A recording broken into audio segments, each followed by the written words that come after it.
Hey guys, good morning, good morning, good morning to all of you madam people. Samahan nyo nga akong i-voice over itong vlog ko nung pumunta kami ng SM San Mateo. Mga kalawon nung isang araw pa nga ito, karugtong pa nga ito nang in-upload ko kahapon. Ayan nga na to ay pauwi na nga kami. Ayan nga, nagsakay na kami ng elevator papunta ng baba. Tapos na nga silang mamili ng kanilang gusto ba dito sa SM. Ilang talaga siya dyan ng cellphone, panali ng buhok, headband ng bata, ganun. Kasama niya kasi dito guys yung apo niya. Ko lang talaga dito si Katanden sa SM kasi nga hindi niya daw alam pumunta dito kaya sinamahan ko siya dito. Na nga to ay tamang lumakad nga kami papunta dun sa sa labasan ba ng SM. Ngayong maglola, saya-saya nga nila kasi nakapamili na sila ng yung gusto niya cellphone. Pag uwi ng bahay, struggle din siya. Hindi niya daw ma-download yung yung gusto niya ba ng mga app.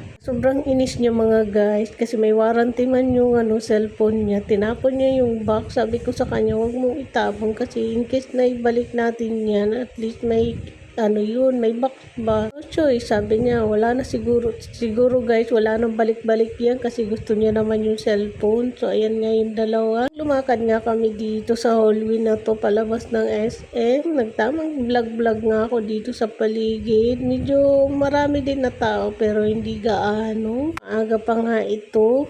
Alauna, alas 2 siguro to ng hapon mga guys. Isip nga namin, sabi ko wag mong iwanan ng amo mo na walang kasama kasi matanda kasi yung alaga niya. Alaga niya guys, ang edad ay 80 years old. Hindi, pagbalik namin, wala na siyang kasama, ganun. Guys, ganun din ba kayo? Nagkukwento nga ako sa inyo dito mga guys. Kung hindi ka pa nga dyan nakapag-follow sa aming page, kaya naman paki-like and subscribe para laging updated ka sa aming mga vlog ni Vlogger Girl nyo.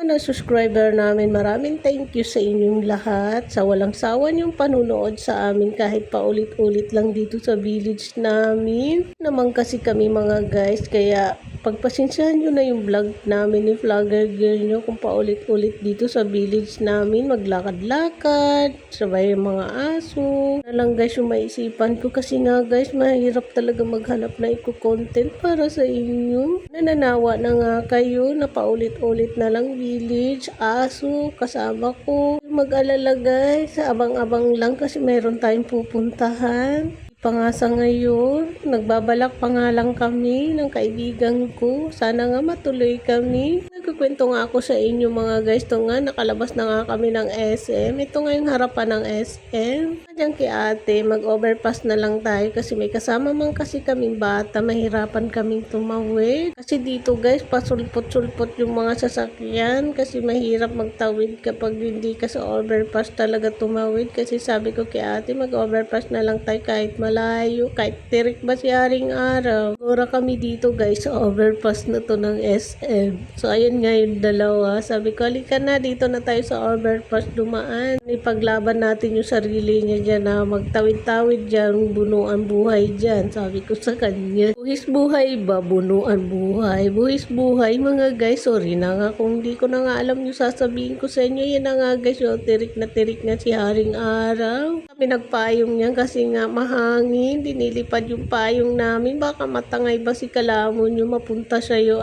May walang ganon. Char lang yun mga guys. Naman nga akong masabi sa voice over ko today. Bulol-bulol nga at utal-utal nga ako. Pagpasensyahan nyo nga ako. Ang saya-saya nga ni Katanden kasi nakabili na nga siya ng cellphone niya. Naglalakad nga kami dito. May building kami dyan na nakita na may tindahan na damit. Yung pababa na nga kami ng overpass ni ate saka yung apo niya. Tatlo nga kami dito magkakasama. Ang tuyo lang talaga namin dyan sa SM ay bumili ng kanyang cellphone. Saan nga lang ba yung budget niya ba sa kanyang paglabas-labas dito, pambili ng cellphone? Kaya nakabili naman kami, mumurahin lang, nasa 4,700 yata yun mga guys. Nga guys yung nabili niya, tapos sabi niya parang nahihirapan daw siya. Sabi ko ganun talaga kapag bago, ako nga nangangapa din ako dati sa dilim. Yes, may walang ganun. Totoo naman yun mga guys, nangangapa pa tayo sa dilim kapag bago yung cellphone. Kabisado, mas kabisado isasarado natin yung luma natin cellphone. Tama ba ako mga guys? Ganon din ba kayo? Sabi ko nga kay ate, pagpasensyahan mo muna yan. Tapos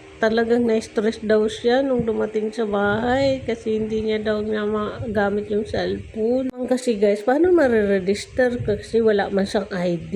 Alam yung Gmail niya. Parang ako lang din, di ko rin alam yung Gmail ko. Yun, ginawa namin siya ng Gmail nung kaibigan namin. Yung kaibigan namin na taga rito din. Pinadala namin yung cellphone sa kanya pag uwi niya. Doon niya pinaayos. Sabi ko, ayusin mo nga yun dahil na-stress na nga to si Katanden. So ito nga guys, nagsakay na nga kami dito. So ayan lang guys. Thank you to my watching. Sa next vlog mga kalamon at kapatay gutom. Good morning everybody. Bye!